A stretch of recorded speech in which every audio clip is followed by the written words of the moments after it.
내용을 잘 드러내고 전달하고 그것을 유지하기 위해서는 형식이나 틀이 반드시 필요합니다. 남녀가 만나 서로에 대해서 사랑을 맹세하고 또 헌약하는 그 의미를 잘 드러내기 위해서 우리는 결혼식이라는 형식을 사용하는 것이지요. 내용은 반드시 형식에 담겨져서 표현되어야 합니다. 그런데 형식이 있다고 해서 그 형식이 꼭 내용을 건강하게 담고 있는 것은 아닐 수 있습니다. 오히려 그 형식, 그 틀이 오래되면 본래의 내용의 본질은 잃어버리고 껍데기만 남아있는 경우도 허다하지요. 본래 결혼식의 원래의 의미는 두 사람이 서로를 향하여서 헌신하고 또 하나 되고 하나님이 세우신 가정에 대한 성경적인 가치관을 꿈꾸면서 그것을 새기는 자리가 되어야 하는데, 오늘날 많은 결혼식들은 어떻게 보면 본인들이 왕자와 공주가 되는 것이죠. 물론 주인공이기 때문에 괜찮습니다. 그렇지만 그 화려한 이벤트가 있고 축제가 있지만 그 속에 정작 결혼한 두 부부가 어떻게 살아가며 어떤 가정을 이루어야 될지에 대한 본래의 본질과 의미는 점점 퇴색되고 상실되어 가고 있는 것 같습니다. 우리는 이 세상을 살아가면서 내용을 담고 있는 형식과 틀, 그것과 함께 연결되어 살아가지 아니할 수 없습니다. 그런데 우리는 우리에게 주어진 이 틀을 지혜롭게 분별하며 살아가야만 하는 것이죠. 세상도 틀을 가지고 우리의 삶을 가두어 놓으려고 하고 이끌어 가려고 하고 있습니다. 거듭난 그리스도인은 무엇보다도 이 세대를 본받지 말아야 한다고 로마서 12장 2절에 이야기하고 있는데, 이 본받는다라는 것은 세상이 가지고 있는 그 내용을 담고 있는 그 가치를 담고 있는 틀을 가지고 우리를 찍어낸다라는 의미가 바로 세상을 본받도록 한다라는 의미입니다. 몇 번 말씀드렸지만 초등학교 앞에 요즘도 있는지 모르겠는데 설탕을 녹여서 거기에다가 이제 베이킹 파우더를 넣으면 부풀어 오르면 넓은 철판에 탁 이제 떨어뜨려 놓고 호떡 누르는 걸로 적당하게 얇게 누른 다음에 다시 한번 거기에 별 모양이나 나비 모양이나 사과 모양의 이 철로 이렇게 형상을 가진 틀을 가지고 한번 콕 찍어내잖아요. 그래서 완전히 끊어지지는 않게, 그렇지만 잘 부러지게 찍어내는 게 고수들의 비법이죠. 우리는 그거 가지고 침 묻혀가지고 핀 가지고 안 부러뜨리려고 하나하나 이렇게 뜯어내잖아요. 안 부러뜨린 거 보여주면 하나 더 해주는 거, 그걸 달고나라 그러나요? 저 밑에 경상도에는 쪽자라고 그러는데, 어떤 이제 아는 웃는 사람들, 그 고향 출신들이에요. 그게 이제 세상이 우리를 틀로 찍어낸다는, 우리는 그 틀은 저항해야 합니다. 빛과 소금으로 살아가야 될 성도들이 세상의 틀, 세상 사람들의 가치관, 세상 사람들이 추구하는 그 틀을 흠모하게 되는 순간부터 성도의 정체성은 없어져 버리게 되는 것이죠. 근데 이 세대의 틀을 본받지 않는 것뿐만 아니라 어떤 의미에서 더 교모하고 위험할 수 있는 것이 신앙의 틀, 종교의 틀이 될 수도 있다라는 것입니다. 원래 이 종교의 형식이라는 것은 본질을 담기 위해서 거룩한 동기와 건강한 목적을 가지고 만들어진 것입니다. 여러 간섭과 전통과 유산은 원래 첫 출발은 다 그렇게 출발했습니다. 그러나 시간이 지나면서 이 형식이 틀 껍데기만 남아버리고 본래 추구했던 가치, 본질들은 다 상실한 그러한 이 틀들이 많이 생겨날 수가 있다는 것입니다. 그래서 우리는 이 전통이나 유산과 이 형식 틀에 대해서 분별해야 되는 것이죠. 거기에 대해서 원래의 의도와 성경의 목적들을 잘 담고 있으면 그것은 우리가 아름답게 개성하고 후손에게 유산으로 물려줘야 되는 것입니다. 하지만 이제는 껍데기만 남아있고 그 속에서 생명도 없고 아무런 실체도 없는 본질을 상실한 틀이 있다면 그것은 계시가 말씀의 빛이 비추어질 때 과감하게 그것은 개혁돼야 될 대상인 것이죠. 오늘 한국교회 성도들은 양극단의 대부분 있습니다. 한 부류들은요, 맹목적인 순종입니다. 담임 목사의 말이나 교회의 전통들과 같으면 그것을 어기는 것을 하나님을 어기는 것과 동일하게 생각하는 경직된 틀에 갇혀 있는 신앙생활을 하는 사람도 있습니다. 또 한 부류는 그 틀 자체에 대한 거부감과 반항심 때문에 반대를 위한 반대를 하는 부류들도 생겨나기 시작합니다. 틀과 형식은 무작정 모든 것을 다 거절하는 것입니다. 자기 홀로 신앙생활하는 것, 자기의 어떤 기준이 가장 최고의 기준처럼 생각하면서 교회가 교회사 속에 가져왔던 전통과 유산과 아름다운 것들을 무시하면서 그렇게 신앙생활을 하는 또 극단적인 부류들이 있다라는 것입니다. 오늘 우리가 살펴볼 오늘 본문의 말씀은요, 유대교의 틀 속에 갇혀있던 베드로, 이 베드로가 그 편견의 틀을 깨트리지 못하고 한 부분에서 고집하고 있는 모습을 우리에게 보여줍니다. 거기에 대해서 하나님께서 찾아오셔서 너가 이제 하나님 나라의 복음을 담고 이 새 포도주를 새 부대에 담아서 하나님 나라의 일꾼이 되어야 되는데 너가 과거에 이미 본질이 사라진 그 틀을 붙잡고 있어서는 일꾼이 되지 못한다고 하면서 하나님 이 베드로의 틀을 허물면서 새롭게 베드로의 신앙의 틀을 조성하시는 모습을 우리에게 보여줍니다. 우리는 이 본문을 통하여서 우리 개인이나 공동체가 유지하고 개성해야 될 것들은 계속해서 지켜야 하지만 혹시 우리 속에 또 우리 공동체 속에 이미 본질을 잃어버리고 있거나 그 생명력이 다하여가고 있는 것이 혹시나 없는가, 껍데기만 가지고 있으면서 그런치 않은 것은 없는가를 잘 돌아보면서 하나님 나라의 복음을 담아내고 하나님의 뜻을 우리가 이루기 위해서 이 부분에 대해서 어떻게 성경적으로 반응해야 될 것인가 함께 살펴보기를 원합니다. 9절 말씀은 이렇게 출발되어집니다. 이튿날 그들이 길을 가다가 그 성에 가까이 갔을 때, 지난 본문의 배경을 아시는 분들은 이방인 고넬료에게 천사가 찾아왔습니다. 경외하며 거룩한 이 고넬료의 그 삶, 구제와 기도의 삶을 하나님은 상달하셨고, 또 천사는 지시를 하시면서 이 요바에 있는 시몬 베드로를 초청하라고 지시를 하셨습니다. 고넬료는 즉각적으로 순종하여서 경건한 부하가 포함된 수하의 세 사람을 요바의 시몬을 베드로를 초청하게 해서 파송했습니다. 아마 이른 아침 일어나서 이제 이 요바, 가이사라에서 요바까지 이 사람들이 당도하고 있을 그때에 이 본문은 시작되어집니다. 네, 이 그때라는 이 단어, 이튿날 그때라는 단어는요, 단순한 시간적인 의미뿐만 아니라 하나님이 정확하고 세밀하게 이해하고 계시는, 사역하고 계시는 그 이미지를 우리에게 드러내 보여주기 원하는 것이죠. 아나니아와 사울과의 만남도 양쪽에서 하나님은 정확하고 세밀하게 일하고 계셨습니다. 하나님은 고넬료에게 먼저 찾아오셔서 그 기도 가운데 기도를 상달받고 또 너를 기억하고 있다고 하면서 이 고넬료의 신앙을, 이미 하나님을 경외하고 누리고 있는 그 신앙을 더 깊고 넓게 하기 위해서 하나님 나라의 복음, 예수 그리스도의 복음, 성령을 선물로 주기 위해서 베드로를 이제 초청하도록 계획하고 계십니다. 그러면 이 베드로도 이러한 하나님의 의도와 계획을 알아야만이 이방인을 향한 선교의 첫 발을 내디딜 수 있는 것이죠. 그래서 하나님은 지금 그때라는 이 단어와 함께 베드로에게 역사하고 계시는 것입니다. 기도하는 사람들은, 하나님께 깨어있는 사람들은 개인의 삶이나 교회의 사역이나 여러분 일상의 일들이나 나보다 더 먼저 앞서시며 성실하게 일하시는 하나님, 정확하고 세밀하신 하나님을 자주 경험하게 되어집니다. 사실은 중요한 많은 부분들이 내 계획과 어떠한 나의 아젠다 속에서 실행되는 것보다는 나는 상상도 못하고 계획도 못했는데 그 세밀하고 정확하신 하나님이 스스로 운행하시며 역사하는 것이 훨씬 많다는 것이 그리스도인들의 고백입니다. 바로 이 하나님이 오늘도 베드로 가운데, 고넬료 가운데 역사하고 계십니다. 그러면서 이 하나님의 역사 속에 베드로는 어떤 행위를 하고 있습니까? 시간은 9절 후반절에 보면 제6시, 오늘날 정오 무렵입니다. 낮 12시입니다. 베드로는 기도하려고 지붕에 올라갔습니다. 베드로가 지금 유숙하는 것은 무두장이 시몬의 집입니다. 가죽을 손질하는, 유대인들이 생각하는 불결한 부정한 직업을 가진 그 시몬이라는 사람의 집에 지금 유하고 있는 것이죠. 그리고 그가 정오 때에 지붕으로 올라갑니다.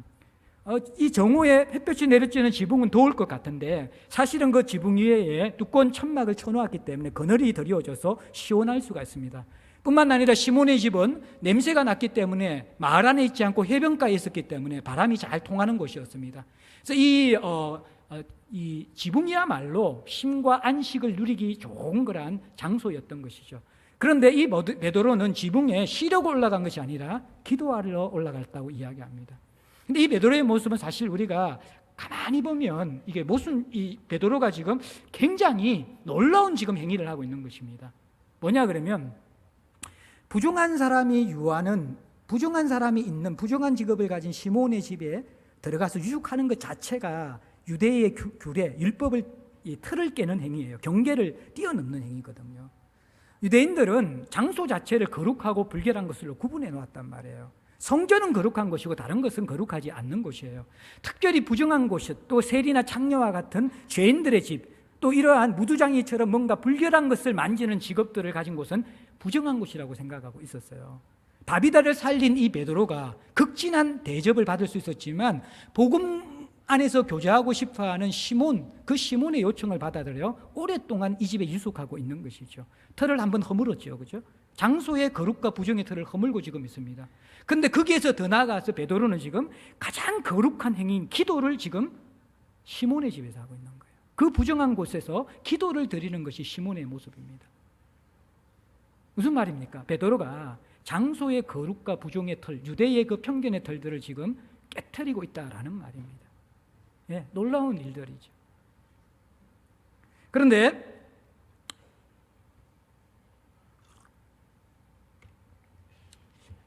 베드로는 한 부분에서는 모순적으로 열려있지 않는, 닫혀있는 부분이 있었습니다. 그래서 이제 하나님이 또 일하시기 시작하는데 어떻게 일하시냐 그러면요, 그가 시장하여 먹고자 하며 사람들이 준비할 때 12시쯤 이제 기도하고 있는 가운데 이제 아마 올라가면서 시장에서 음식을 좀 준비하려고 올라갔을 수 있겠죠. 사람들이 음식을 준비하고 있어요. 12시니까. 사실 이게 유대의 상황을 보면요, 유대인들은 우리처럼 지금 식습관처럼 하루 3끼를 먹는 게 아니라 유대인들은 오전 10시와 오후 6시가 식사 시간이에요. 그럼 12시 같으면 밥 먹은 지 2시간 지났잖아요. 베드로가 엄청난 대식가일까요? 대부분 학자들은 베드로는 지금 하나님 앞에 거룩을 추구하고 특별하게 초대교회 가운데 하나님 나라 복음을 확장시키는 주역이기 때문에 자주 경건의 삶과 금식의 삶들을 살았을 수 있어요. 그래서 아마 아침을 굶었을 것이라고 대부분 학자들은 생각합니다. 그런데 아침을 굶고 12시가 되면 흙이 지고 시장기가 있죠. 그래서 음식을 부탁하고 나서 지금 기도하고 있는데 놀라운 일이 벌어집니다. 하나님이 이 성령으로, 하나님의 영으로 강력하게 베드로에게 환상 중에 임하시는 것이죠. 그래서 황홀한 중에라고 10절 후반절에 이야기합니다. 이 황홀한 중에는 이상할 정도로 행복하고 벅찬 기쁨이 채워진 상태, 하나님이 이 베드로의 영을 충만하게 채우고 있는 이 상태를 우리에게 보여주는 것입니다. 베드로도 장수의 틀을 허물고 가장 거룩한 행위인 기도를 하고 있습니다. 하나님도 이 베드로의 틀을 허문 그 행위가 옳다라고 인정하시듯이 그것에서 거룩한 환상을 보여주십니다. 구약의 개념 속에서, 유대교의 개념 속에서는 일어날 수 없는 틀을 깨는, 부정한 곳에서 거룩한 틀을 깨는 행위가 베드로도 하고 있고 하나님도 하고 있는 것이죠. 그런데 이 하나님은 베드로보다 더 급진적이고 한 걸음 더 나아가기를 원하십니다. 베드로는 부분적으로 틀이 열렸지만 더 넓은 의미에서 틀이 열려지지 않았기 때문에 베드로는 더 넓고 크게 확장되어야 했기 때문에 하나님은 가장 충격적인 강력한 방법을 가지고 환상주기에 임하셔서 메시지를 주기를 원하시는 것이죠. 많은 사람들은 틀에 갇혀서 신앙생활을 하는데 특별히 자신의 경험의 틀을 뛰어넘지 못하는 경우가 있습니다. 베드로가 아마 이 장소의 틀을 뛰어넘는 데는 경험의 유익이 있었을 것입니다. 스데반의 설교의 핵심이 무엇입니까? 성전만이 거룩하다고 생각했던 그들에게 진정한 성전인 예수 그리스도를 소개하면서 장소적 거룩의 개념이 아니라 하나님의 통치와 예수가 중심이 된 거룩의 개념으로 그 틀을 전환시키는 것이 스데반의 설교의 메시지거든요. 이 스데반의 설교 속에 나오는 하나님은 성전에만 계신 하나님이 아니라 아브라함을 부르실 때 메소포타미아에 있었고 이스라엘 백성들을 인도하실 때 광야에서 계셨던 하나님이시라는 거예요. 예수 그리스도께서 공생의 사역을 하시는 것을 본 베드로가 볼 때 하나님의 이 능력과 거룩함들이 성전에만 해당에만 나타나는 것이 아니라 광야에서 나타났고 길가에서 나타났고 베데스다 연못에서 나타났고 여러분들 무덤가에서 나타난 것이, 그것이 여러분들 그라사 강인이 무덤가에서 있게, 그것이 하나님의 능력이었고 영광이었기 때문에 장수의 거룩의 개념들이 많이 경험 속에서 허물어졌던 것 같아요. 그러나 그가 경험하지 않는 부분에 대해서는 여전히 틀에 갇혀져 있었습니다. 이게 사람이에요. 저는 이제 좀 초교파 선교단체 출신이기도 하지만 이 합동 소속이 아닌 초교파의 사역자들과 자정교제를 합니다. 공통점은 예수 그리스도를 사랑한다는 것이고 하나님 나라의 복음을 추구하는 분들과의 교제입니다. 그 가운데 성공의 신부도 있고 기장적 목사님들 계십니다. 가끔씩 이제 저녁에 레스토랑 같은 데서 이제 만찬을, 저녁 식사를 하게 되어질 때 그분들 가운데 반주로서 와인이나 이런 것을, 맥주를 조금씩 드시는 분들, 가함하시는 게 아니라 그냥 이게 생활의 일상 속에서 드시는 분들이 계십니다. 근데 이제 한 사람은 부분적인 술에 대한 열려있음이 있어가지고 와인은 죄가 아닌데 다른 모든 술은 죄라고 생각하는 분이 계십니다. 와인이 왜 죄가 아니냐 그러면 예수님께서 물로 포도주를 만드셨고 성찬식 때 포도주를 먹기 때문에 그거는 죄가 아닐 것이라는 확신이 자기의 경험 속에서 있습니다. 그런데 맥주를 비롯한 모든 술들을 마실 때 심하게 시험에 들고 상처를 받는 분이십니다. 여러분들 이게 얼마나 부분적인 편견인지 아십니까? 맥주의 유래가, 여러분들 맥주의 기원이 뭔지 아십니까? 맥주는 몰래 수도원에서 사순절 기간 동안 금식하는 수도사들의 영양 결핍을 방지하기 위해서 만들어진 것이 맥주입니다. 그들이 40일 동안 금식하며 노동을 해야 되기 때문에 이게 영양 결핍에 걸리기 쉽거든요. 그래서 이제 이 금식하는 동안 이렇게 풍성한 음식이 아니라 가장 간단하게 영양을 공급할 수 있는 것이 뭘까 생각하다가 수도원에서 맥주가 발명되거든요. 그런데 에일 맥주는요, 이게 전부 다 수도원이 원산지입니다. 그리고 마틴 루터의 아내의 직업이 뭔지 아십니까? 맥주 마스터입니다. 맥주를 품종해서 최고의 맥주의 품질을 고르는 직업이 마틴 루터의 아내의 직업입니다. 그래서 마틴 루터를 아는 사람들 어떻게 이야기하냐면, 루터는 살아생전 이 세상 최고의 맥주만 마셨을 것이다. 아내가 그 제조 기술도 있기 때문에. 그리고 맥주 마시고 루터가 한 일이 뭐냐 그러면 볼링 치는 거였어요. 볼링의 기원이 뭐냐, 볼링의 핀 그 자체가 사탄이에요. 볼링 공을 가지고 딱 부수는 게 사탄을 때려 부시는 영적 의미가 있는 거예요. 영적 전쟁이 볼링이라는 거예요. 그러니까 루터가 즐겼던 게 뭐냐면, 맥주 먹은 힘으로 볼링 치면서 사탄을 무찌르는 것. 그게 이제 루터의 일상인 거죠. 오늘날 우리가 볼 때 어떻습니까? 문제가 많죠. 제가 이 말을 한다고 해서 맥주는 거룩한 것이야, 앞으로 마음껏 맥주는 마셔야 돼. 여러분들 하나는 알고 둘은, 그것도 부분적인 지식이라는 거예요. 예? 성경은요 지식이 중요해요. 그래, 지식보다 더 중요한 게 있어요. 고린도전서에 보면 우상 숭배의 제물에 대한 교훈을 하면서 지식보다 더 중요한 것은 형제의 덕입니다. 이러한 지식은 모두가 가진 것이 아니기 때문에 내 행동을 보고 누군가가 시험에 들 것 같으면 바울은 죽을 때까지 우상 숭배에 서여진 고기 먹지 않겠다고 합니다. 아직까지 한국 사회는 술에 대한 온전한 지식이 없습니다. 그래서 저와 여러분들은 덕을 위해서 금주하거나 절주하는 것이 맞습니다. 그것이 그리스도인의 저는 삶이에요. 정말 마시고 싶은 분들은 혼자 조용히 덕이 되는 한도 내에서 하나님의 영광을 위해서 거룩한 마음으로 드실 믿음의 분량이 되는 사람이 드십시오. 이게 요것만 남는 분들이 계실 건데 요거는 지워버리십시오. 대부분 사람들이 이 부분적인 지식을 가지고 갇혀서 살아가는 거예요. 예? 하나님이 이걸 열기를 원하시는 거예요. 그러면서 환상을 보여주시는데 10절에 보면 어떤 환상입니까? 하늘이 열립니다. 이 열린다라는 것은 계시라는 것이거든요. 이게 이중적인 메시지, 하나님이 메시지를 줌과 동시에 닫힌 베드로의 시야를 열어준다는 의미가 바로 하늘이 열린다라는 거예요.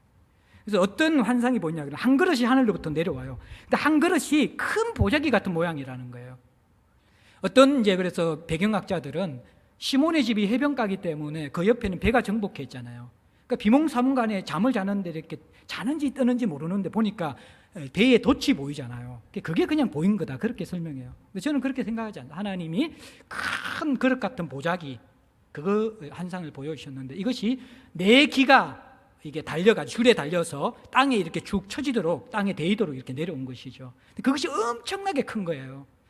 고전 헬라에서 4라는 숫자는 완전함입니다. 이걸 조금 영적으로 해석하면 뭐냐 그러면, 이제 베드로가 부름받은 사명은 뭐냐 그러면 내기가 펼쳐진 큰 보자기처럼 하나님 나라의 복음이 세상 땅끝까지 완전하게 펼쳐질 사명을 가지고 있다는 거예요. 그런데 너에게 문제가 있는데 보자기 속에 있는 부분 속에서 너의 털이 갇혀져 있다는 거예요. 그게 보여주는 환상이 무엇입니까?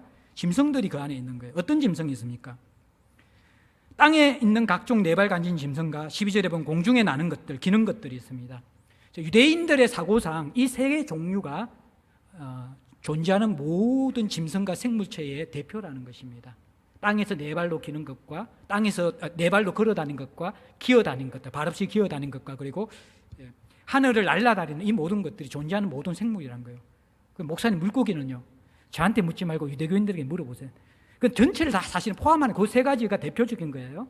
그래서 이 큰 보자기 안에 세상의 모든 종류의 짐승들이 노아의 방주에 탄 것처럼 그게 다 들어가 있으니까 엄청난 큰 보자기겠죠. 근데 그 속에 또 학자들은 이곳에 부정한 짐승들만 들어있다고 하는 사람들도 있고, 정하고 부정한 레위기 11장에서 음식법에 나와 있는 부정한 짐승과 먹어도 되는 짐승과 먹지 않아야 되는 짐승, 거룩한 짐승과 부정한 짐승이 있거든요. 근데 그것이 함께 섞여 있다고 주장하는 사람이 있는데 저는 후자를 주장합니다. 함께 아마 섞여져 있을 거예요. 부정한 것만 있는 게 아니라 그것을 딱 보여주시는 것이죠. 그러면 이 환상이 주는 메시지가 뭡니까? 예? 메시지가 뭐예요? 단순히 음식 먹는 규례를 다시 깨닫게 하는 것이 아니라는 것입니다. 여기서 굉장히 중요한 하나님 나라의 거침이 되어진 유대교의 틀이 있는데, 음식법이 무엇입니까? 먹는 음식에 거룩한 것과 부정한 것이 있다라고 구분하는 것입니다. 근데 그 음식법이 결국 구분하는 것이 무엇인지 아십니까? 거룩한 음식만 먹는 율법을 아는 거룩한 유대인, 그리고 부정한 음식을 먹는 율법을 모르는 이방인의 구분이 결국에는 음식법으로 비롯된다라는 것입니다. 그래서 이 음식법은 단순하게 음식 먹는 에티켓이나 어떻게 보면 웰빙 음식이냐 아니냐 그 문제가 아니라는 것입니다. 예? 어떤 또 이제 성경 연구하시는 분은 성경에 나와 있는 거룩한 것만 먹으라는, 그게 웰빙 음식이라는 거예요. 뭐 그러지는 저는 잘 모르겠어요. 근데 그게 음식법의 그건 아니에요. 음식법의 본래 핵심은 뭐냐 그러면 그 속에 음식 에티켓이 아니라 유대인들이 추구해야 될 거룩에 대한 상징이 있는 것이고, 이 유대인들의 정체성을 지키는 기준이 그 속에 있기 때문에 굉장히 중요한 게 음식법이라는 거예요. 근데 문제는 결국 그 음식법은 어떻게 나누게 됩니까? 율법을 가진 거룩한 유대인과 율법을 가지지 않는, 음식법을 가지지 않는 부정한 이방인으로 나누는 구분이 되는 것입니다. 그러면 큰 보자기와 같은 하나님 나라의 복음이 온 열방에 선포돼야 되는데, 이방인에 대한 편견과 선입견을 가지고 있는 베드로, 율계의 틀에 갇혀 있는 유대인들은 하나님 나라의 복음의 도구가 될 수 없어요. 이 사람들은. 그게 가장 이들의 하나님 나라의 도구로 쓰기에 가로막고 있는 그들의 선입견이고 과거의 얽매인 전통이라는 것입니다. 하나님은 지금 이것을 다루고 싶은 것이에요. 그리고 이 틀이 너무나 강한지 알기 때문에 하나님은 뭐예요? 환상이라는 충격요법을 사용하고 계시는 거예요. 그러면서 13절부터 16절에 보면 이제 이 거룩함과 부정함, 음식을 염두에 둔 것이지만 사실은 사람을 염두에 둔 거룩함과 부정함에 대한 날카로운 신경전이 이제 16절까지 벌어지고 있는 것입니다. 하나님이 먼저 이제 도전하십니다. 베드로에게. 13절에 뭐라고 그럽니까? 또 소리가 있어 베드로야 일어나 잡아 먹어라. 그렇게 명령을 하십니다. 한 끼도 먹지 않고 12시가 되었는데, 그리고 기도가 여러분 얼마나 에너지가 소모되는지 아십니까? 제가 이제 이게 당이 조금서 혈당을 재잖아요. 제가 금요일 날 예배 때 설교하고 기도하고 나서 혈당을 재면요, 운동한 것보다 더 혈당이 내려가 있어요. 엄청난 에너지가 이 기도나 이게 소모된다는 거예요, 여러분들. 그러면 여러분들 무슨 말이냐 그러면 이게요, 베드로가 지금 돌이라도 씹어 먹을 정도의 시장기가 있다라는 거예요. 그럼 먹을 만도 한데 잡아 먹으라 그러니까. 그런데 베드로가 단호하게 거절합니다. 이 베드로의 거절이 뭡니까? 14절에 나오잖아요. 베드로가 이때 주여 그럴 수 없나이다. 이게 원어로 직역하면요, 주님 저뿐만 아니라 아무도 그럴 수 없습니다, 이런 뜻입니다. 나도 안 먹을 거지만 이거는 누구도 먹어서는 안 된다라는 것입니다. 강한 여러분들 거절의 의미입니다. 이걸 조금 의역을 하면 이런 말입니다. 주님, 나를 어떻게 보고 그러십니까? 나는 부정하고 더러운 것을 지금까지 입에 댄 적도 없는 사람입니다. 그런 나의 신앙을 아시는 당신께서 이걸 먹으라고요? 그러면서 하나님 앞에 혀를 차고 있는 베드로의 모습이라는 거예요. 유대교의 틀은 굉장히 강한 것입니다. 음식법은 너무너무 강한 것이죠. 그래서 여러분들 하나님의 명령에 항의하고 지금 가르치고 있어요, 베드로가. 하나님의 고집이 조금 더 세시거든요. 베드로에게 또다시 접근하십니다. 두 번째로 소리가 있어 15절에 하나님께서 깨끗하게 하신 것을 네가 속되다 하지 말라. 이걸 조금 의역하면 이런 말입니다. 먹으라면 먹어. 그것이 깨끗한지 부정한지 누가 결정하냐? 네가 결정하냐? 내가 결정하냐? 내가 깨끗하다고 하는데 왜 네가 더럽다고 그래? 잔말 말고 빨리 먹어. 제 번역입니다. 하나님 마음일 것 같아요. 여기서 보면 하나님이 이미 깨끗하게 하신 것, 이 과거 완료 시제예요. 하나님이 보시기에는 이 부정한 짐승도 깨끗하게 돼서 먹을 수 있게 되었다는 거예요. 이게 여러분들 사실 구속사적인 의미 속에 포함되어져 있고, 이것을 제가 골로새서 설교하면서 골로새서 2장을 다루면서 그림자와 실체라는 본문을 통해서 여러분들 말씀을 드렸습니다. 구약의 제사법과 의식법은요, 예수 그리스도의 십자가에서 이루어질 구속사역의 실체를 설명하기 위한 모형이고 그림자라는 것이죠. 그 그림자와 모형의 사명은 실체가 오기까지라는 것입니다. 예수 그리스도의 십자가의 구속사역이 완성되는 순간 구약의 의식법과 희생제사법은 그 모형과 그림자로서의 역할을 다 한 것이기 때문에 완성되었기 때문에 우리는 더 이상 지금 음식법도 지키지 않고 제사법도 지키지 않는 것이죠. 그래서 내가 깨끗하게 한 것을 네가 왜 속되다 하느냐, 이 말은 그리스도의 십자가를 통해서 이루는 구속사역을 네가 지금 헛되다고 이야기하는 것이냐, 그런 말인 거예요. 이게 여러분들, 가장 중요한 복음의 본질이 예수 그리스도의 십자가의 구속사역 아닙니까? 근데 베드로는 하나님에 대한 열심을 가지고 있다고 생각하고 있는 결단과 행동이 사실은 그리스도의 십자가의 구속사역을 무의미하게 하는 어리석은 행동이라는 것을 하나님께서 지적해 주고 계신 것이죠. 베드로가 더 열려져야 되는 것이죠. 참 모순적인 것은요, 사람은 경험한 것에만 열려지지 자기가 경험한 부분이 아닌 것은 열려지지 않습니다.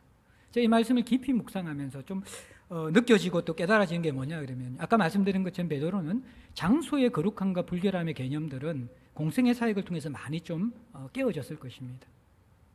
그리고 예수님께서 성전을 청결하게 하시는 모습, 이런 거 보면서 또 그리고 지금 초대교회의 역사가 어디에서 일어나고 있습니까? 성전이 아니라 가정에서 일어나고 있거든요. 예? 사마리아에서 일어나고 있거든요. 광야에서 에디오피아 내시가 회심하고 있거든요. 성전만이 하나님의 역사가 아니라는 것입니다. 오늘날 성도들도 이 먼저 열려야 될 게 장소의 개념의 거룩이거든요. 예배당만 거룩한 것이고, 또 시간적 개념의 거룩, 예배의 시간만 거룩한 것이고, 성경에 어디에 그렇게 기록되어져 있습니까? 하나님은 모든 곳의 주인이시고 모든 시간의 주인이십니다. 거룩한 것은 이것뿐만 아니라 여러분의 가정도 거룩한 것이고, 직장도 거룩한 것이고, 학교도 거룩한 곳이라는 것입니다. 왜요? 그 모든 것에 하나님이 다스림이 있기 때문에. 다만 우리가 거룩하고 속되게 하는 것은 그 동기와 목적이 하나님의 영광과 사랑인가 아닌가에 따라서 교회에서 예배드리면서 여러분들 부정할 수 있고요, 영적인 일을 하면서 세속적인 사람들이 될 수 있는 사람들이 되어져요. 떡볶이 장사를 하면서도 거룩해질 수 있는 것이 성경이 이야기하는 거룩, 장소의 개념이 아닙니다. 거룩. 그래서 여러분들은 여러분 자신이 교회이기 때문에 여러분들이 세상에 나가면 여러분들 교회가 가는 거예요. 예? 여러분들 여기 오면 교회가 오는 거예요. 교회라는 개념은 그리스도와 연결된 우리의 연합체가 구별되어진 우리들이 교회이지, 영파 본당, 성례 본당이란 건물이 교회가 아니고 이것만 거룩한 것이 아니라는 것입니다. 그것이 없기 때문에 오늘날 세상에서 이상하고 희한하게 사는 그리스도인이 너무 많은 것이죠. 잠깐 드리는 예배 시간에 거룩을 흉내내다가 일상에서는 하나님의 거룩을 전혀 드러내지 못하는 그 이상한 신학은 하나님 나라의 신학도 아니고 성경적인 관점도 아니라는 것입니다. 다행히 베드로는 이 장소의 거룩의 개념은 그 틀은 깨트렸습니다. 그런데 아직도 못 깨트리는 게 음식에 대한 틀입니다. 아마 예수님께서 공생의 사역을 하실 때 부정한 것을 일부러 억지로 먹지는 않으셨던 것 같아요. 그래서 그것이 여전히 경험적으로 습득되어지지 않았고요, 장소보다 사람이 더 끓이기는 것이 몸으로 들어오는 음식에 대한 민감함입니다. 여러분들 무슨 말인지 이해되시죠? 장소는 좀 더럽고 힘들어도 그냥 버티면 돼요, 들어가서. 그런데 몸으로 들어오는 음식은 선입견을 가진 사람은 그거 먹지 못합니다. 그러니까 이것은 좀처럼 깨트려지기 힘든 것이라는 거예요. 아마 그래서 여기에서 닫혀져 있는 거예요. 근데 우리가 볼 때 너무 모순적이잖아요. 그리스도의 구속사역을 통해서 성전의 휘장이 갈라지면서 모든 것이 지성소가 되어졌고 하나님의 성소가 되어졌고 하나님의 임재의 자리가 되어졌는데, 우리가 만인 제사장이 되어졌는데, 그것은 열려져 있으면서 왜 음식에 대해서는 닫혔냐 말이에요. 십자가에서 구속 희생 제사는 음식법도 다 허물고 완성시켰는데, 그러니까 우리는 온전한 지식이 없기 때문에 그냥 자기의 편견과 경험 속에서의 틀 속에서만 신앙생활을 하고 있고, 하나님 누리라고 하신 그 자유와 하나님 영역에 있는 것도 내 스스로 죄라고 생각하면서 거절하고 있는 것이 사실은 많이 있을 수 있다는 거예요. 베드로는 더 열려줘야 돼요. 사실 하나님이 베드로에게 열기 원하는 것은 음식에 대한 게 아니에요. 무엇입니까? 그 음식은 결국 사람에 대한 편견이거든요. 유대인과 이방인을 구분하는 거예요. 인간에게 가장 위험하고 무서운 것이 무엇인지 아십니까? 아무리 신앙생활을 해도 사람에 대한 선입견과 편견은 좀처럼 극복되지 않다라는 거예요. 교회에서 신앙생활을 하는데 지방색이 극복이 안 돼요. 호남과 영남이 극복이 안 돼요. 정치색이 극복이 안 돼요. 정당에 따라서 사람들이 거의 원수처럼 교회 안에 있지만 그렇게 보는 경우가 있다라는 거예요. 세대 간에 이게 극복이 안 돼요. 이게 연세 드신 분과 연세 들지 않는 나이 어린 사람들의 그 간격들이 극복이 되지 않는 거예요. 복음의 십자가는 모든 담을 허물어 버렸는데 끝까지 허물지 못하는 것이 뭔지 아십니까? 사람에 대한 선입견입니다. 이게 여러분들 복음의 걸림돌이라는 거예요. 이것이 성도를 성도되게 하지 못하고 교회를 교회되지 하게 못하는 굉장히 숨어있는 우리의 악함이에요. 이게 사람에 대한 편견과 선입견. 하나님은 끈질기십니다. 베드로가 애니어그램 아시는 분들은 베드로가 8번 장령이거든요. 한 고집하는 인간이에요. 그런데 하나님은요, 왕 힘줄입니다. 베드로가 이길 수 없는 고집과 집념을 가진 하나님입니다. 그래서 어떻게 하십니까? 16절에 보시면 이 환상 그리고 이 메시지는 3번이 반복되어집니다. 3번은 완전하다는 것이죠.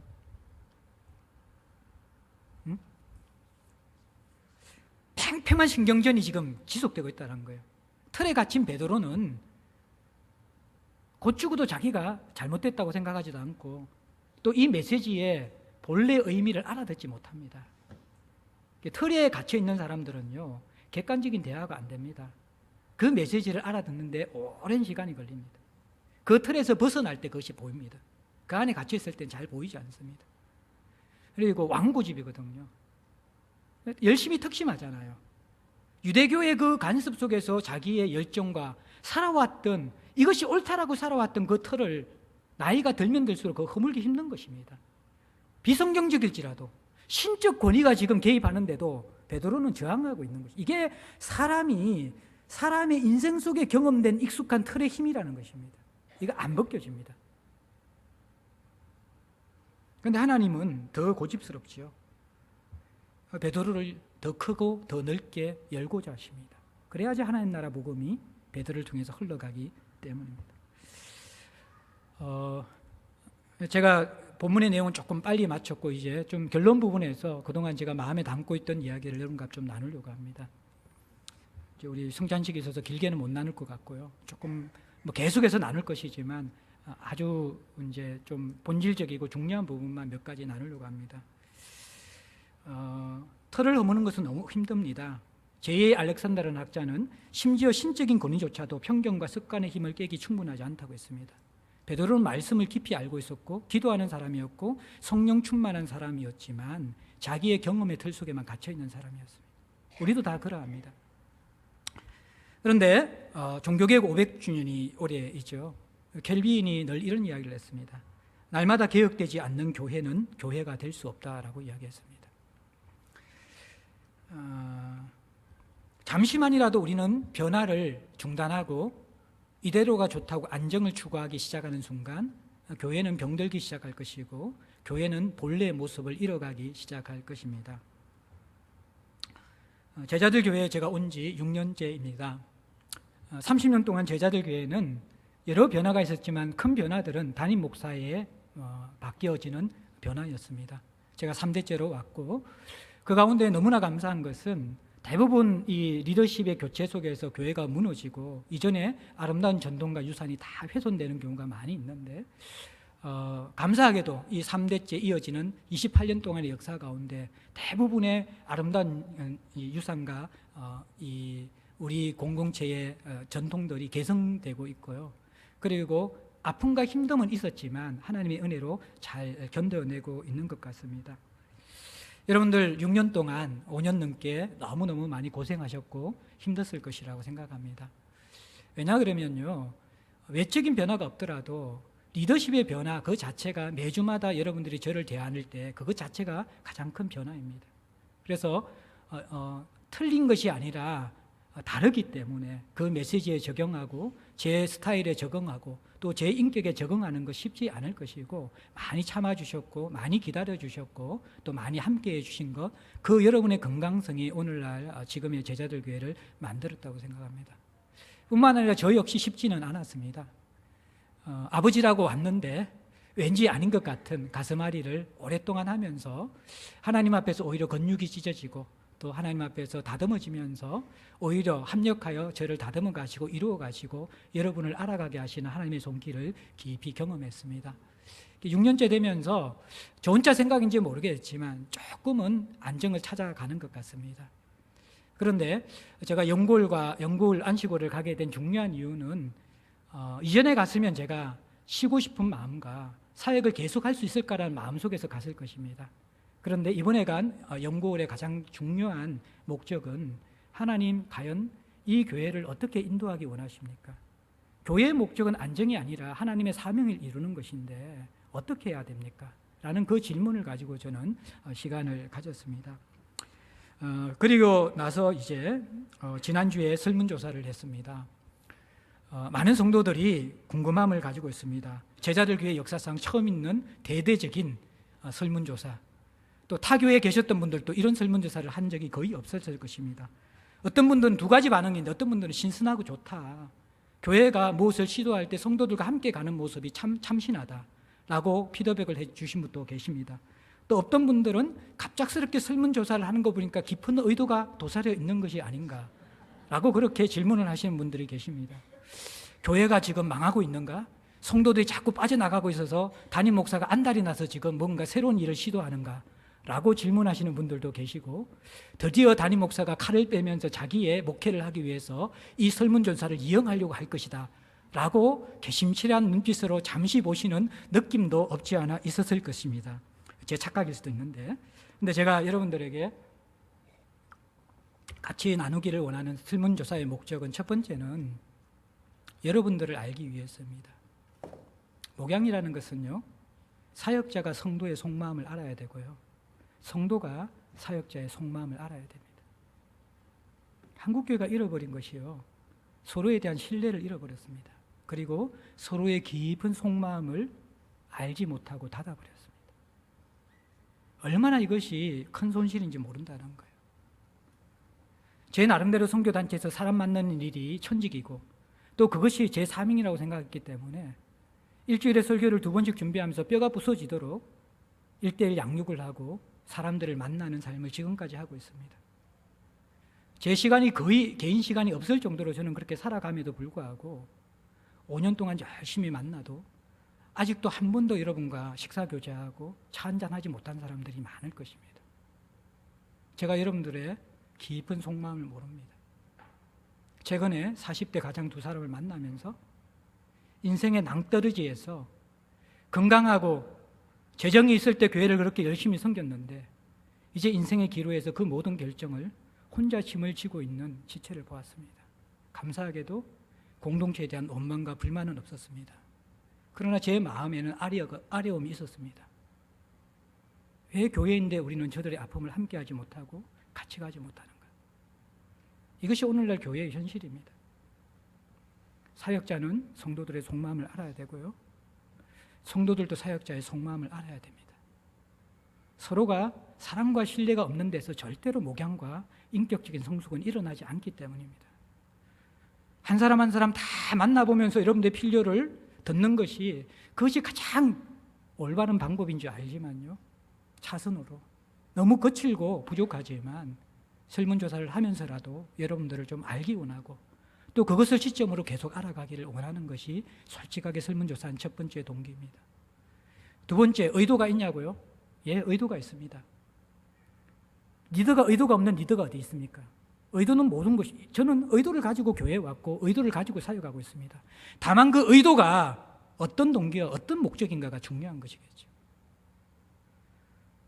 저의 변화, 만약 변화가 된다면 변화의 동기와 목적은 여러분이 행복하고 제가 행복하고 하나님 나라가 이루어지는 것이 제 목적입니다. 숫자적인 부흥은 지금도 버겁기 때문에 그것은 제 역량과 제 그릇이 아니라고 생각합니다. 시스템과 어떠한 전략과 제자 훈련을 도입할 것 같으면 22년 동안 한 제가 벌써 도입했습니다. 그것이 변화의 주된 목적이 아닙니다. 사람을 살리는 것이 교회 아닙니까? 그것이 변화의 핵심이고 그 사람이 하나님 나라의 사람으로 자라가는 것이 교회의 목적 아닙니까? 그래서 그 사명의 도구가 되어야 되는 것이죠. 그것을 끊임없이 그 건강성을 판단하고 그렇게 가고 있는가 보고 그렇게 갈 수 있도록 의도를 가지는 것이 저의 목적입니다. 그래서 이 변화의 방향을 저는 많이 고민하고 있습니다. 먼저는 이 3대 핵심 가치를, 기도하면서 받은 핵심 가치를 실제화하기 위한 변화를 끊임없이 시도할 것입니다. 저는 변화를 이벤트적으로 하기는 싫습니다. 하나님이 원하시면 언제든지 변화는 우리 개인과 공동체에 있어야만 합니다. 어떤 시점이 변화의 시점이 되는 것은 그것은 기계적인 변화이지 유기적이고 인격적인 변화는 아닙니다. 우리는 주님의 몸이기 때문에 주님이 계시를 열어주시는 만큼, 주님이 우리가 준비된 때 하나님께서 허락하시는 만큼 변하는 것이지 우리의 아젠다로 변화시키는 것이 아니기 때문에 우리는 하나님의 계시 속에, 철학 속에서, 하나님의 이끈심 속에서 우리는 변화되어져 가야 될 것입니다. 그 변화의 모습은 여러분들이 행복한 신앙생활을 하는 것이고, 제가 행복한 목회를 하는 것이고, 서로의 속마음을 아는 것이고, 하나님의 속마음을 아는 것이고, 하나님의 뜻을 이루는 것이 기쁨이 되어지고 행복이 되어지는 그러한 성도와 교회가 세워지는 것입니다. 저는 이 변화가 굉장히 오래 걸릴 거라고 생각합니다. 말씀드린 것처럼 경험하지 않는, 또 우리가 상상하는 그 가치에 대한 들음, 그 메시지는요 쉽게 납득되지 않습니다. 제 경험에 의하면요, 사람들은 같은 말을 전혀 경험하지 못했고 새롭게 듣는 말을 3년을 들어야 의미를 압니다. 그리고 5년을 들어야지 마음을 어느 정도 같이 할 수 있습니다. 그게 제가 사역의 경험입니다. 변화는 절대 하루아침에 이루어지는 것이 아닙니다. 아마 이 변화는 굉장히 오래 걸릴 것이라고 생각되어지고요. 저는 그래서 5년과 10년 후에 제자들 교회를 생각하면서 고민하고 있습니다. 저는 이대로 우리의 유산을, 또 우리의 모습을 그대로 가져가서 더 건강할 것 같으면 굳이 변화는 필요 없습니다. 변화를 위한 변화는 필요 없는 것이죠. 그러나 그것은 여러분 스스로가 질문해야 되고, 우리 교회가 정직하게 질문해야 합니다. 우리의 믿음은 자라고 있고, 우리의 신앙은 건강해 가고 있고, 다음 세대들은 더 훌륭하고 성숙된 유산을 물려받을 수 있을 것인가? 거기에 대해서 부정적이라면 우리가 지금 고통을 받더라도 후세에게 건강한 유산을 물려주는 교회로서 변화를 시도해야만 하는 것입니다. 그리고 이 변화 속에서 저는 건강한 유산, 지금까지 우리가 보배처럼 간직한 제자들 교회의 유산을 훼손하지 않을 것입니다. 변화는 과거를 지우는 것이 아니라 그 유산을 계승하는 것이기 때문에 그렇습니다. 최소화해야 되는 것이죠. 그리고 저는 이 교회의 변화가 제가 하는 것이나 여러분이 하는 것이 아니라 하나님이 주도하에 가시는 것이라는 확신이 있습니다. 제가 굉장히 주도에 면밀한 사람처럼 이미지만 가지고 있지만 정말 허술한 사람이거든요.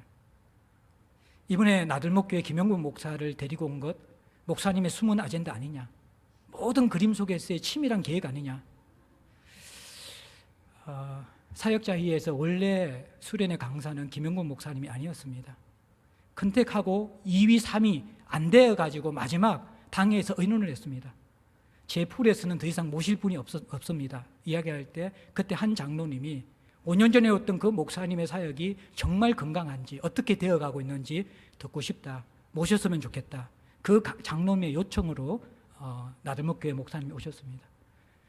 그분과 제가 오기 전에 우리 교회나 내가 이런 메시지를 원한다고 짜고 치는 것 하나도 없었고, 그냥 그분 하고 싶은 말 다 하고 갔고, 지금은 제가 수습해야 될 단계입니다. 저도 그분이 어떻게 틀지 모르고 그냥 왜 하나님이 하신다고 생각하고 틀에 세웠습니다. 사도행전 지금 이제 변화를 다루는 본문이 계속 이어집니다. 제가 이것을 몇 년 전부터, 그리고 오래 전부터, 아니면 적어도 올해부터 변화를 시도하면서 이 본문을 계획했을까요? 저를 너무 높이 평가하지 마십시오. 저는 그렇게 주도 면밀한 사람이 아닙니다. 사실은 제가 안식을 갔다 오고 나서 혈당이 너무 올라가고 몸이 망가지면서 그냥 천천히 이대로 가자. 그게 제 본성이고 본 마음이었습니다. 근데 하나님께서 이 교회는 내 교회야, 네 교회 아니야. 잠만 말고 내가 행하는 대로 따라와. 저는 지금 아젠다도 없고 어떻게 갈지 몰라요. 그냥 하나님 주시면 말씀하시고 여러분과 함께 가는 것이죠. 여러분의 의견을 듣고 또 민주적인 절차는 거치겠지만 여러분 의견대로 운영하지는 않을 것입니다. 우선적으로는 하나님의 뜻이 있기 때문에. 그러나 또 제가 믿기로는 말씀을 들은 여러분의 분별력 속에 하나님의 뜻이 포함되어 있다고 믿기 때문에 여러분의 의견들은 너무나 중요할 것이고 많은 부분 그 속에 하나님의 뜻이 담겨져 있을 것입니다. 저는 실패를 두려워하지 않는 변화를 추구하고 싶습니다. 변화는 리스크가 있습니다. 그러나 저는 그렇게 생각합니다. 주님 뜻을 이루다가 실패한 인생을 경험한 사람만이 하나님이 어떠하심을 안다라고 생각되어요. 여러분 개인의 인생이나 교회나요, 안정됨과 편안함을 누리고 있을 때는요, 그것은 내 힘으로 사는 삶이지 주님이 간섭하시고 이끌어가는 삶이 아닙니다. 여러분들도 믿음의 결단을 하고 주님 앞에 던지는 사람들만은 나는 정말 그렇게 선택하고 결단하면 죽을 것 같았는데 너무나 위험스럽고 리스크가 있는 것인데 그 수렁에서 건지시고 내 삶을 역전시키는 하나님을 경험할 때 성도의 삶이 무엇인지 하나님이 주도하시는 삶이 무엇인지 알게 됩니다. 저는 제자들 교회의 강점이자 약점이 안정됨이라고 생각합니다. 너무 안정된 사람이 많고 그래서 때로는 변화에 대해서 경험이 없는 사람이 너무 많습니다. 실패에 대한 두려움이 우리에게 분명히 있을 것입니다. 근데 저는 실패하려고 변화를 시도할 것입니다. 왜냐 그러면 그 실패 속에 우리는 우리가 원하는 것을 얻는 것이 아니라 하나님을 얻게 되고 하나님의 일을, 하나님의 열매를 얻을 가능성이 많기 때문입니다. 제가 변화 가운데 실패를 위해서 변화를 유도하지는 않겠지만 우리는 부족하기 때문에 잘 된다는 보장이 없습니다. 다만 우리는 주님의 뜻이기 때문에 따라가는 것이라고 생각합니다. 그리고 이 변화는 오랜 기다림으로 이어질 것입니다. 3년이 걸릴지 5년이 걸릴지 알아듣는데 5년이 걸릴 겁니다. 그런데 아무리 이야기해도 부딪히지 않으면 그 간격은 좁혀지지 않습니다. 제가 당에서 경험한 것은 서로가 기질이 다르고 생각이 다르지만 부딪히다 보니까 사실은 한 방향이 아니라 함께 통합되어진 연합된 방향 속에서 시너지가 드러나더라고요. 그 오랜 시간 걸립니다. 그래서 저는 그런 생각합니다. 이 변화의 열매는 저의 것이 아니고 후임 목사의 것일 가능성이 많을 것 같고요. 여러분의 것이 아니라 청년 세대나 다음 세대의 것일 가능성이 훨씬 많을 것입니다. 저는 그렇게 생각합니다. 우리의 역할은 모세의 역할처럼 가나안 땅 직전까지 가는 게 우리의 역할일 수도 있는 것이 바로 변화의 모습이라고 저는 생각합니다. 그리고 마지막으로는 서로에 대한 신뢰를 잃어버리지 않고 편을 가르지 않고 불완전함들을 서로 채워지는 그러한 공동체가 지어지는 변화를 저는 꿈꾸고 싶습니다. 그런데 변화는 사람마다 생각이 달라요.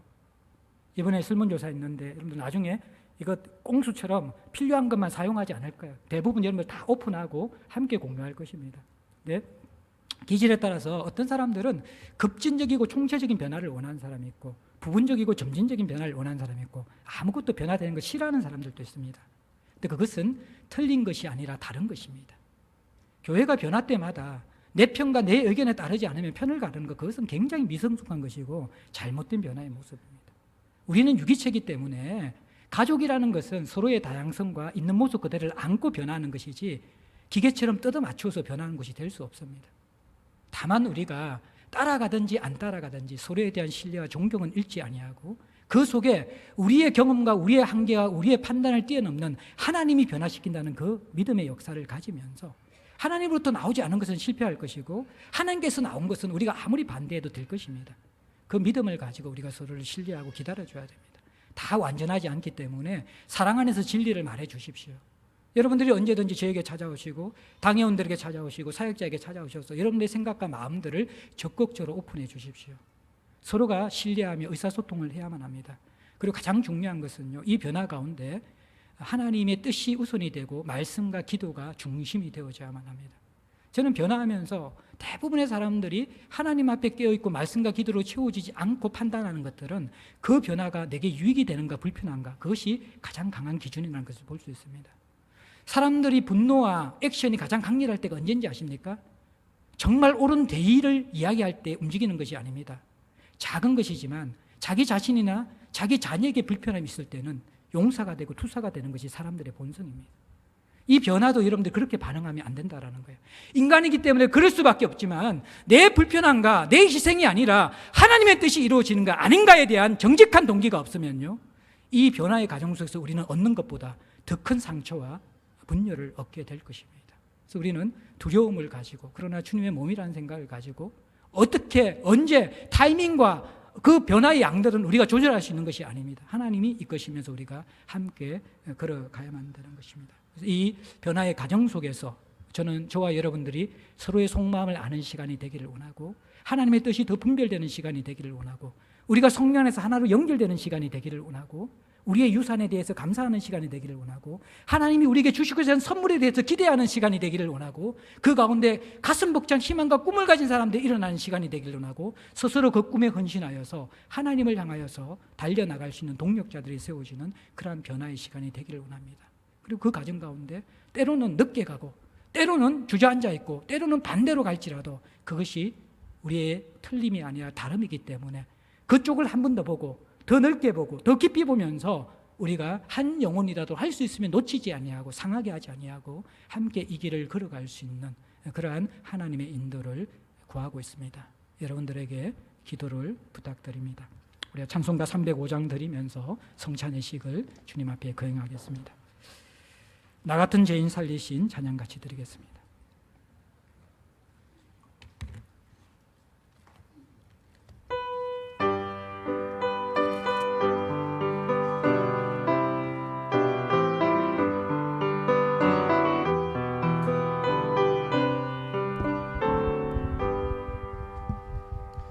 나 같은 죄인 살리신 주의 은혜 고마워 주